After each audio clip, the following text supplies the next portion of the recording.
Sizin Ar-Ge kanalına hoş geldiniz. Bugün hep birlikte TFT ekranda 5 satırlık şık bir menü hazırlayarak projelerimiz için yepyeni bir kapı aralıyoruz. Bu süreçte temeli sağlam atmak için adım adım ilerleyeceğiz. Öncelikle CubeMX üzerinden gerekli modülleri ve pinleri aktif hale getireceğiz. Ardından hal kütüphanelerini tanıyacak ve onların gücünü keşfedeceğiz. Ve en önemlisi bu projeyle ileride yapacağımız çok daha gelişmiş projeler için güçlü ve modüler bir temel oluşturacağız. Arkadaşlar, bu videoda ilk olarak kendi geliştirdiğimiz özel kartımız üzerinde projemizi gerçekleştireceğiz. Ancak endişelenmeyin, bu projenin yapısı tamamen modüler ve esnek. Bir sonraki videomuzda bu uygulamanın ne kadar kolay adapte edilebildiğini göstermek için aynı projeyi popüler bir STM geliştirme kartı üzerinde adım adım kurup çalıştıracağız. Bu sayede öğrendiklerimizi farklı donanımlarda da pekiştirmiş olacağız. O halde lafı fazla uzatmadan haydi başlayalım. Bu kanalı sizinle birlikte büyütmek istiyoruz. Yorumlarda düşüncelerinizi ve fikirlerinizi bizimle paylaşın. Sizin Ar-Ge sadece bizim değil, sizin de projeniz. Videoyu beğenmeyi, kanala abone olmayı ve başkalarıyla paylaşmayı unutmayın.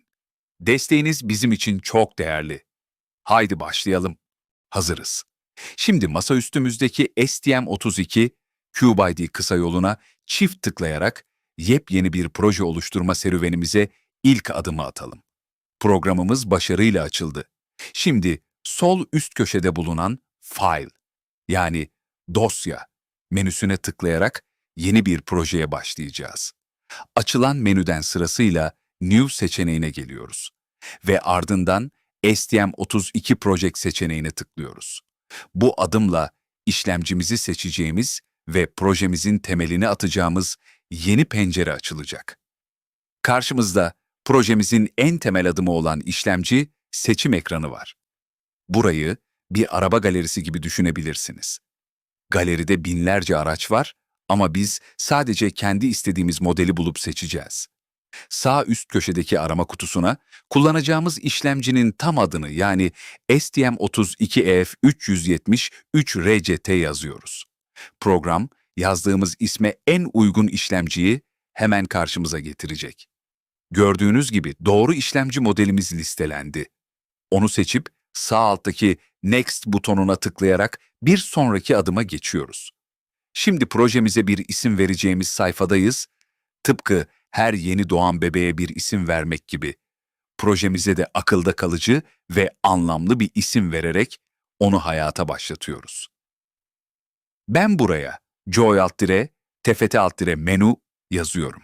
Siz de dilediğiniz bir ismi verebilirsiniz. Unutmayın, bu isim projenizin klasör adını oluşturacak. Diğer seçenekleri şimdilik olduğu gibi bırakıyoruz. Sağ alttaki Finish butonuna tıklayarak projemizin pin yapılandırma ekranına geçiş yapıyoruz. Arkadaşlar, projemizin pin yapılandırma ekranı geldi. İlk olarak sol tarafta bulunan System Core, sistem çekirdeği menüsünü açıyoruz. Bu menüde işlemcimizin temel fonksiyonları bulunur. Buradan sistem seçeneğine tıklıyoruz. Açılan pencerede Debug, hata ayıklama kısmını Serial Wire olarak ayarlıyoruz. Bu ayarı yaptığımızda işlemcimizin sağ tarafındaki pin haritasında PE, A13 ve PE, A14 pinlerinin yeşil renge dönüştüğünü ve SWDIO, seri tel hata ayıklama ile SW Clock, seri tel hata ayıklama saat olarak adlandırıldığını görüyorsunuz. Peki bu ne işe yarıyor? Serial Wire, kodumuzu karta yüklemek ve programımızda hata ayıklamak için olmazsa olmaz bir ayardır. Tıpkı bir arabanın motoru gibi bu ayar olmadan programımız çalışmaz veya biz programın içinde neler olup bittiğini göremeyiz. Arkadaşlar, sistem ayarını yaptığımızda hemen altındaki diğer seçenekleri de görüyoruz.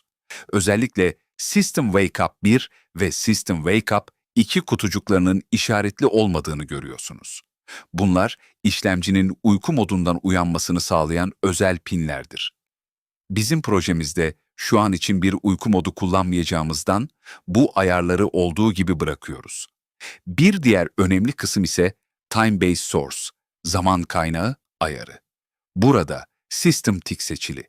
Bu projemizin zamanlamasını ve bazı temel gecikmeleri kontrol eden dahili bir zamanlayıcıdır. Yani projemizin ritmini belirleyen en önemli ayar diyebiliriz. Bu ayarlar projemizin temel işleyişi için standart ve doğru ayarlardır. Şimdi gönül rahatlığıyla bir sonraki adıma geçebiliriz. Sol taraftaki menüden Reset and Clock Control, sıfırlama ve saat kontrolü seçeneğini açıyoruz. Burada işlemcimizin saat kaynağını belirleyeceğiz. Bu noktada karşımıza iki seçenek çıkıyor. İşlemcinin içindeki saat kaynağı, dahili kristal ve kartımızın üzerine yerleştirdiğimiz harici kristal. İşlemcimizin içindeki dahili kristal tıpkı basit bir kol saati gibi çalışır. Kolaydır ama çok hassas değildir. Ancak biz, projemiz daha kararlı ve hassas çalışsın diye kartımızın üzerine ek bir bileşen olarak harici bir kristal ekledik. Tıpkı bir yarış arabasına daha hassas ve güçlü bir parça takmak gibi düşünebilirsiniz. Bu sayede işlemcimiz çok daha doğru bir zamanlamayla çalışıyor. İşte bu yüzden High Speed Clock, yüksek hızlı saat ayarını şu anki Disable, pasif durumundan çıkarıp Crystal Ceramic Resonator olarak seçiyoruz. Bu ayarı yaptığımızda işlemcimizin pin haritasında PH0 Oscillator Input ve PH1 Oscillator Output pinlerinin yeşil renge dönüştüğünü görüyorsunuz.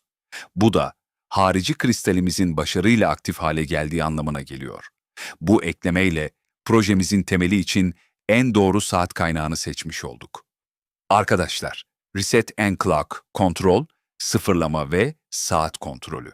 Menüsünün alt kısmında bir de Low Speed Clock, düşük hızlı saat ayarını görüyorsunuz. Bu, Real Time Clock, gerçek zaman saati, ni çalıştırmak için kullanılan ayrı bir düşük hızlı kristaldir. Şu an için bir Reset and Clock Control kullanmayacağımızdan bu ayarı Disable, pasif olarak bırakıyoruz. Hemen altında ise Master Clock Output, ana saat çıkışı kutucuklarını görüyoruz. Bunlar eğer projemizdeki başka bir donanıma işlemcimizin saat sinyalini göndermemiz gerekirse kullanılan çıkış pinleridir. Bizim projemizde bu fonksiyona ihtiyacımız yok. Bu yüzden bu ayarları da işaretlemiyoruz. Tıpkı bir evdeki fazladan elektrik prizleri gibi. Şimdilik onlara dokunmuyoruz. Arkadaşlar, Configuration, yapılandırma, menüsünün altında bir de Parameter Settings, parametre ayarları bölümü var.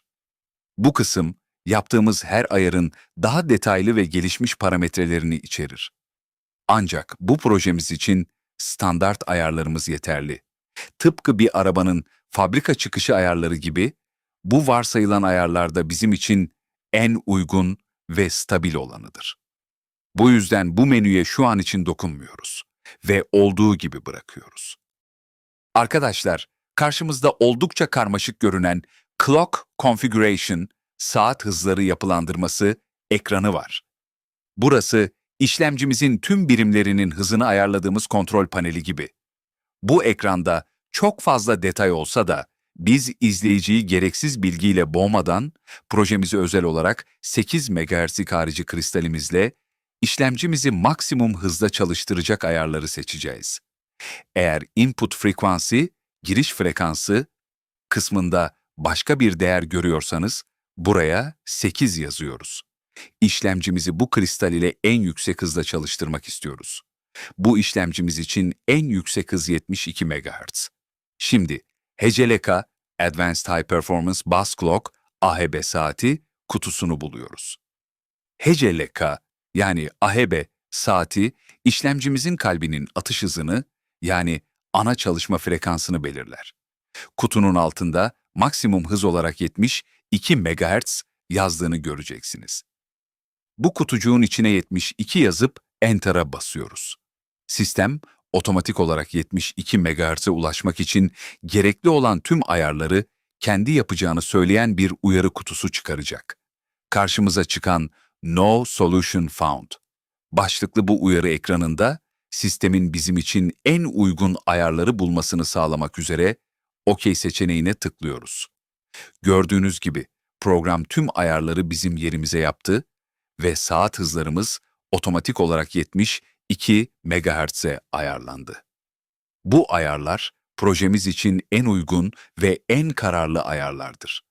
Bu yüzden başka bir değişiklik yapmamıza gerek yok. Arkadaşlar, şimdi üstteki sekmelerden tekrar Pin Out ve Configuration, pin çıkışları ve yapılandırması ekranına dönüyoruz. Şimdi sol taraftaki menüden Connectivity, bağlantı menüsünü açıyoruz. Ekranımızla yani TFT, Thin Film Transistor, ince film transistörü ile iletişim kurmak için SPI, Serial Peripheral Interface, seri, çevresel arayüz protokolünü kullanacağız. Bu yüzden SPI bir seçeneğine tıklıyoruz. Açılan pencerede Mode kısmını Full Duplex Master, tam çift yönlü ana olarak ayarlıyoruz. Burada aklınıza TFT ekranımız çift yönlü mü sorusu gelebilir. Aslında ekranımız çoğunlukla tek yönlü çalışsa da bu ayarı seçmemizin nedeni SPI protokolünü en esnek ve en standart haliyle kullanmaktır. Böylece hem işlemcimiz hem de kodumuz ilerideki projeler için her zaman hazır olur. Bu ayarı yaptığımızda işlemcimizin pin haritasında PA5, PA6 ve PA7 pinlerinin yeşil renge dönüştüğünü ve SPI iletişimimiz için gereken temel pinler olarak atandığını göreceksiniz. Bu pinler ne işe yarar? PA5, SCK, Serial Clock, seri saat. SPI'nin saat hattıdır. Veri zamanlamasını belirler. PA6, MISO, Master in Slave Out, ana birime, giriş alt birimden çıkış. Ekrandan işlemciye veri gider. ST7789 çoğunlukla tek yönlüdür. MISO birçok projede kullanılmayabilir. PA7, MOSI, Master, Out Slavin, ana birimden çıkış, alt, birime giriş. İşlemciden ekrana veri gider. Ekrana yazdırırken kullandığımız ana hattır. Arkadaşlar, SPI'ye bir ayarlarını yaptığımızda hemen altındaki Configuration, yapılandırma menüsü açılır. Burada Parameter Settings, parametre ayarları kısmına geliyoruz. Burası SPI iletişimi için gerekli tüm ince ayarları yapacağımız yer. İlk olarak Frame Format, çerçeve formatı kısmını Motorola olarak seçiyoruz. Bu endüstri standardı bir veri paketleme yöntemidir. Tıpkı bir mektubu zarfın içine belirli bir düzenle koymak gibi düşünebilirsiniz. Hemen altında Data Size, veri boyutu kısmını 8 bit olarak belirliyoruz. Bu her seferinde 8 bitlik veri göndereceğimiz anlamına geliyor. TFT ekranımızın komutları ve renk bilgileri 8 bit olduğu için bu ayar doğru. Şimdi Data Size'ın altında yer alan First Bit, ilk bit ayarına geliyoruz. Burayı Messeby First, en önemli bit önce olarak bırakıyoruz. Bu, veriyi gönderirken en büyük basamağın, tıpkı bir sayıyı soldan okumak gibi, önce gönderileceği anlamına gelir. Çoğu TFT ekran sürücüsü bu şekilde çalışır. Preskaler ayarı ise SPI iletişimimizin hızını belirler. Yanındaki menüyü açtığımızda karşımıza farklı değerler gelir. Bu ayar, projemizin maksimum hızda çalışmasını sağlamak için çok önemlidir. Eğer çok yavaş seçersek, ekranımız yavaş yenilenir. Çok hızlı seçersekse, iletişimde hatalar olabilir. Bizim işlemcimizin SPI modülü 72 MHz ile çalışıyor. Preskaları bölü 8 olarak seçerek 9 MHz hızında bir iletişim hızı elde ediyoruz. Bu, TFT ekranımız için oldukça hızlı ve güvenilir bir ayardır. İleride gerekirse bu ayarı yükseltebiliriz. Son olarak Clock Polarity, saat kutbu polaritesi ve Clock pH ise saat fazı ayarlarını low ve bir edge olarak ayarlıyoruz. Bu ayarlar SPI saat sinyalini nasıl yorumlayacağını belirler. Tıpkı bir konuşmada ne zaman konuşup ne zaman dinleyeceğimizi belirlemek gibi.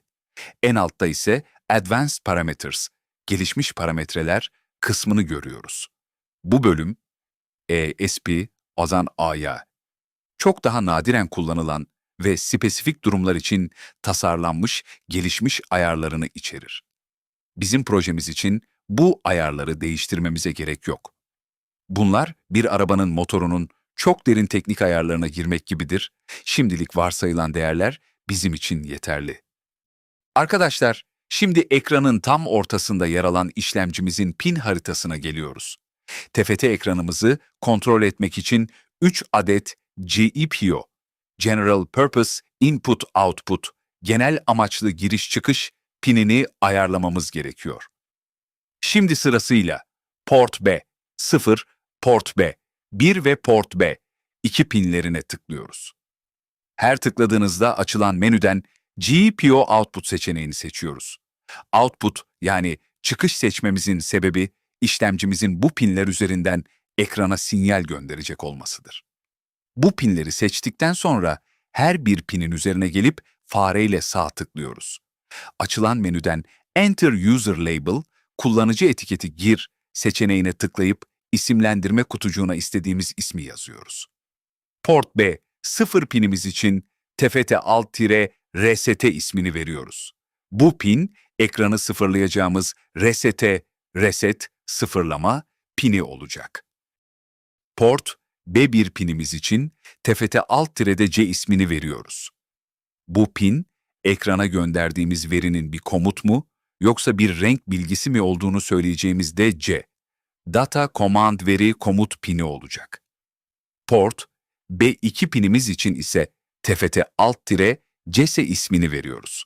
Bu pin, SPI iletişimi sırasında ekrana "Şimdi konuşmaya başla" komutunu vereceğimiz CS, Chip Select, Yonga seçme pini olacak. Unutmayın, biz bu videoda Port B0, Port B1 ve Port B2 pinlerini örnek olarak kullanıyoruz. Eğer sizin kartınızda bu pinler doluysa veya başka bir amaçla kullanılıyorsa endişelenmeyin. Videomuzun ilerleyen kısımlarında kodlama aşamasına geçtiğimizde pin ayar modülümüzde bu pinleri sizin kartınızdaki uygun pinlere göre nasıl çok basit ve kolay bir şekilde değiştirebileceğinizi göreceğiz. Pinlerimizi isimlendirdikten sonra sol taraftaki menüde GPIO'nun altında yer alan Configuration, yapılandırma bölümünü açıyoruz. Parameter Settings, parametre ayarları kısmında yer alan pinlerimizin ayarlarını yapalım. Her bir pinimiz için Maximum Output Speed, maksimum çıkış hızı ayarını High veya Very High olarak seçiyoruz. TFT ekranıyla hızlı iletişim kuracağımız için bu ayar sinyallerin daha hızlı ve net iletilmesini sağlayacaktır.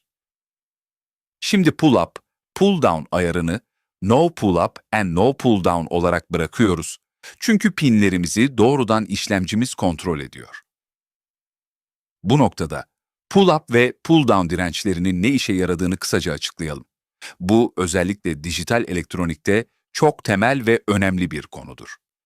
Bir GPIO pinini hiçbir yere bağlamadığınızda veya aktif olarak high ya da low yapmadığınızda bu pinin voltaj seviyesi belirsiz olur. Buna floating, havada asılı kalmış durum denir. Bu pin, çevredeki rastgele elektriksel gürültülerden etkilenerek rastgele 0 ya da 1 olarak okunabilir. Bu da yanlış komutlara veya hatalı çalışmaya neden olur. İşte burada pull up ve pull down dirençleri devreye girer. Pull up. Bu ayar, pini varsayılan olarak high 1 seviyesinde tutar. Pull down. Bu ayar ise pini varsayılan olarak low 0 seviyesinde tutar. Peki neden bizim TFT projemizde kullanmıyoruz? Çünkü projemizde bu pinleri GPIO output yani çıkış olarak ayarladık. Bu işlemcinin pini zaten sürekli olarak high ya da low seviyesinde aktif bir şekilde kontrol edeceği anlamına geliyor. Pinler hiçbir zaman havada asılı kalmayacağı için pull up ya da pull down dirençlerine ihtiyacımız kalmıyor. Son bir not olarak projemizde kullanmadığımız diğer pinler için endişelenmenize gerek yok. STM32, CubeMX ayarlamadığımız tüm pinleri otomatik olarak en düşük güç tüketen ve güvenli olan analog moduna getirir. Bu sayede pinler havada kalmaz, dış etkenlerden korunmuş olur ve işlemcide ilgisiz işlemlerin yapılması engellenir. Arkadaşlar, şimdi sol taraftaki menüde yer alan tüm ayarları tamamladık. Yaptığımız bu ayarları koda dönüştürmek için ekranın üst kısmında yer alan Generate Code, kod oluştur butonuna veya proje menüsündeki benzer bir seçeneğe tıklıyoruz. Bu işlem STM32 CubeMX'in yaptığımız tüm yapılandırmaları alarak bizim için gerekli olan C kodunu otomatik olarak oluşturmasını sağlayacak. Bu işlem birkaç saniye sürebilir. Kod oluşturma tamamlandıktan sonra STM32 CubeID'de projemiz otomatik olarak açılacak ve main.c dosyası karşımıza gelecek. Bu artık projemizin kod yazmaya hazır olduğu anlamına geliyor. Arkadaşlar, projemizin modüler yapısını oluşturmaya ilk dosyamızla başlıyoruz. Öncelikle pin ayarlarımız için sol taraftaki Project Explorer, proje gezgini, penceresine geliyoruz. Burada projemizin klasörünü açın.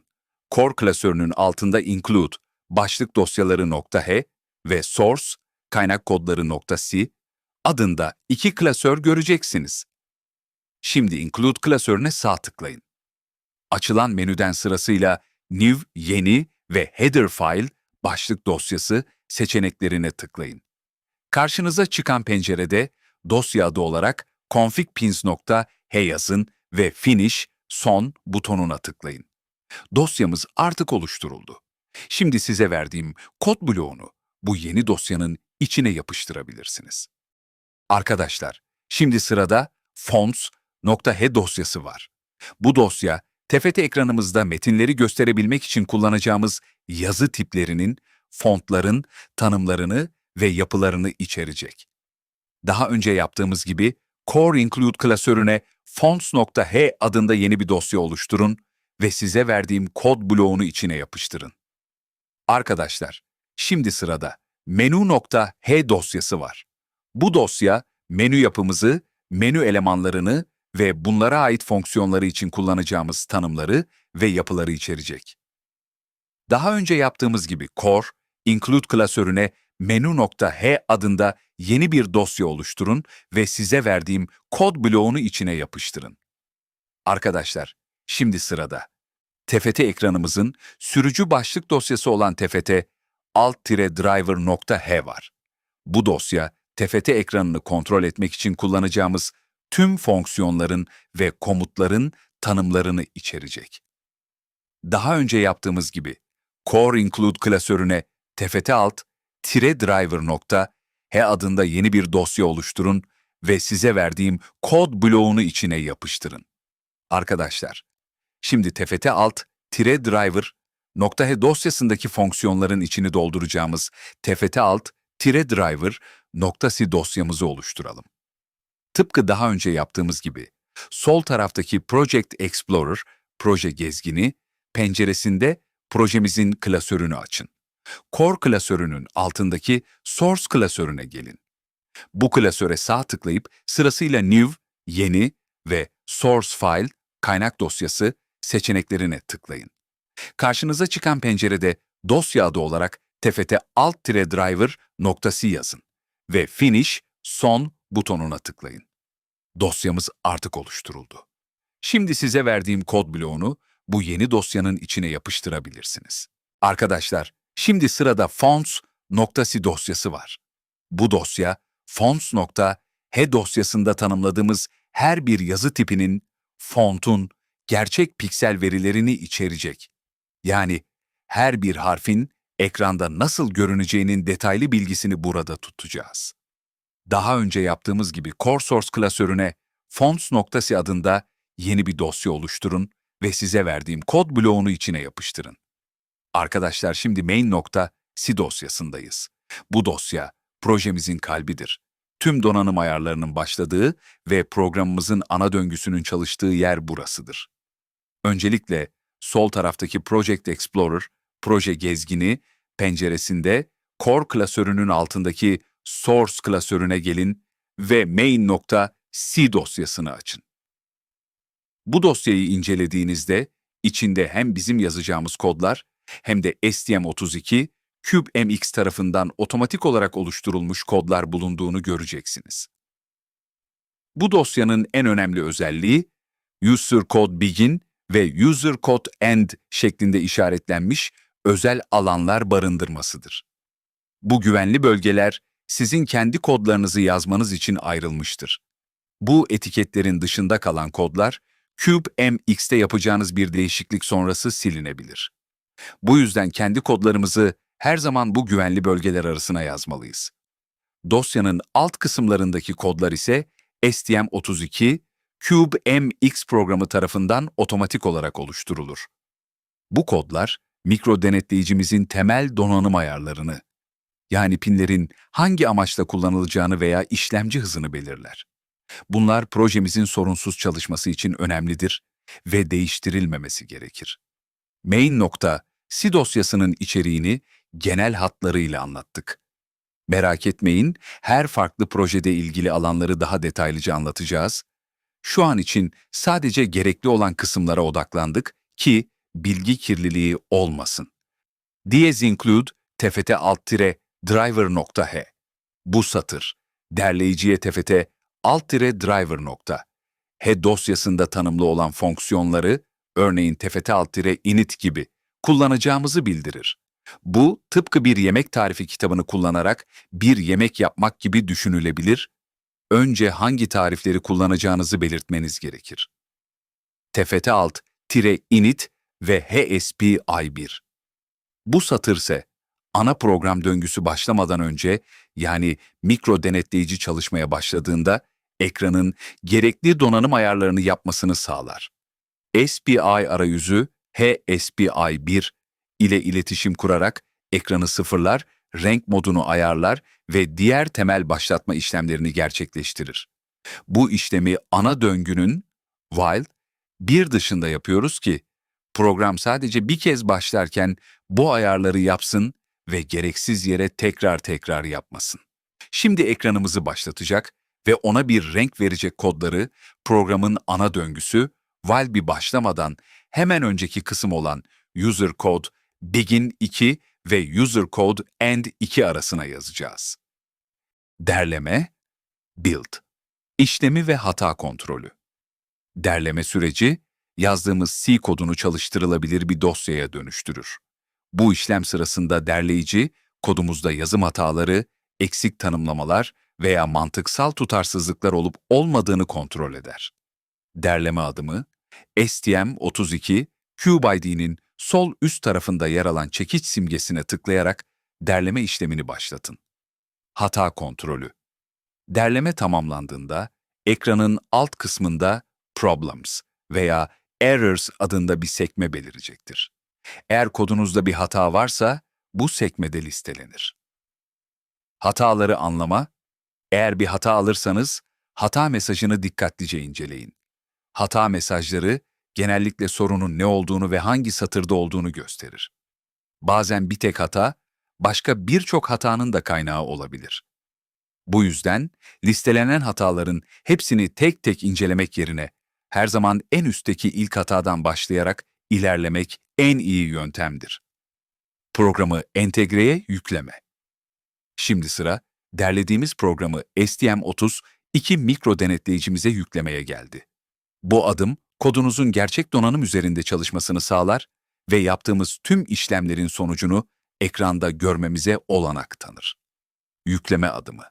STM32 CubeID'de üst menü çubuğunda bulunan Play simgesi, yeşil üçgen olan Run ikonuna basın veya Run menüsüne tıklayarak açılan seçenekler içinden Run'ı, klavye kısa yolu F11 seçin.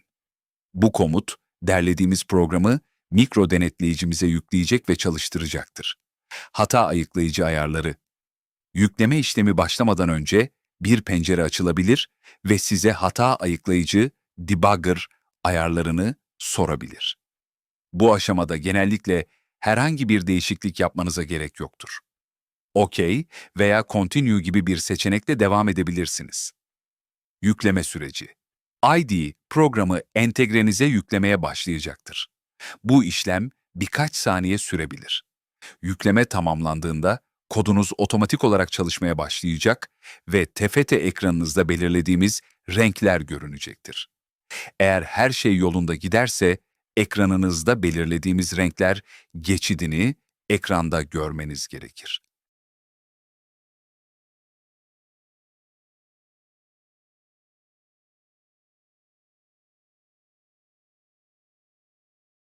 Harika!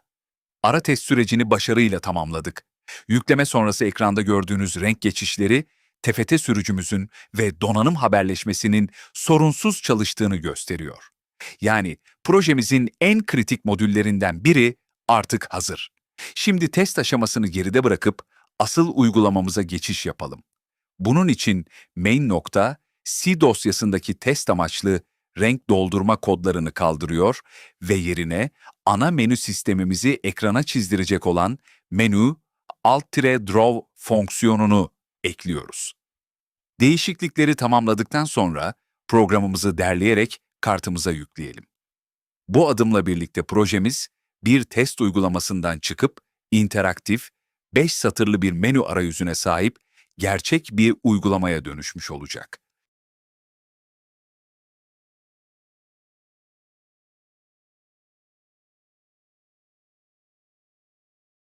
Farklı renk tonlarını kullanarak bir test daha gerçekleştirelim.